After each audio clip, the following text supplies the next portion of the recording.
Sir Chinky, bakit ganito? Ang lakas-lakas ko bumenta, busy ang tindahan, maraming orders, maraming customers, pero pagdating ng katapusan ng buwan, zero ang aking pera. Ha? Paano nangyayari? Kung gusto niyo malaman, pag-usapan natin to. Hi there, this is Chinky Tad, your pambansang wealth coach. Alam mo, marami pong mga negosyante nag-umpisa, lalo na sa sari store. Hindi nila makita saan napupunta ang kita. Hindi nababase po ang kita sa laki ng benta. Nababase po ang kita kung meron talagang kinita. Ano ibig ko sabihin? Kasi may mga negosyo, di ba? Ang laki talaga ng koleksyon. Pwedeng 100,000, pwedeng milyon. Pero pag tinanong mo, magkano ang pera mo sa bangko? Tahimik lang. Bakit?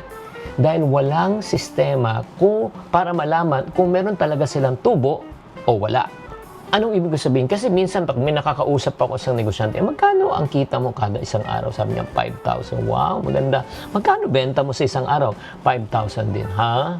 Kumita ka ng 5, bumenta ka ng 5, paano yun? Wala ka bang puhunan?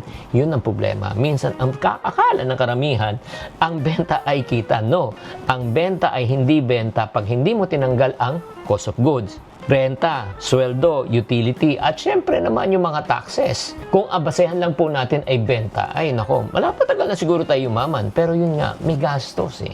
Kaya nga para maging practical po tayo, tatandaan po natin, alamin nyo muna kung magkano talaga ang cost of goods mo, puhunan mo. Kung ang cost of goods mo ay 50%, di ba?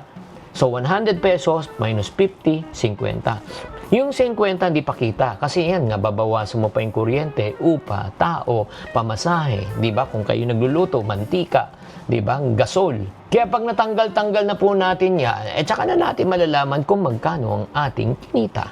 More or less, pag kayo po ay nagbebenta ng mga pagkain, nasa 30 to 40% yan. Pag kayo naman po ay nagbebenta ng mga tinatawag FMCG, nasa mga nasa 5 to 10% po naman yan. Kaya nga mga kapatid, mag-ingat lang po tayo. Maraming negosyo ang namamatay hindi dahil walang benta. Maraming negosyo ang namamatay dahil hindi alam kung magkano talaga ang tunay nilang kita. Kaya ang tanong ko po sa inyo, ilang porsyento ba talaga ang tubo mo sa iyong negosyo? Alam mo ba? Kung di mo alam, panahon na kailangan mong bilangin kung magkano talaga ang iyong benta sa kita. Tatandaan, ang negosyo na hindi alam ang tubo, dahang-dahang mauubos. Sana nakatulong tong episode na ito. Tatandaan, tamang karunungan, tamang disiplina ang susi sa pagyaman.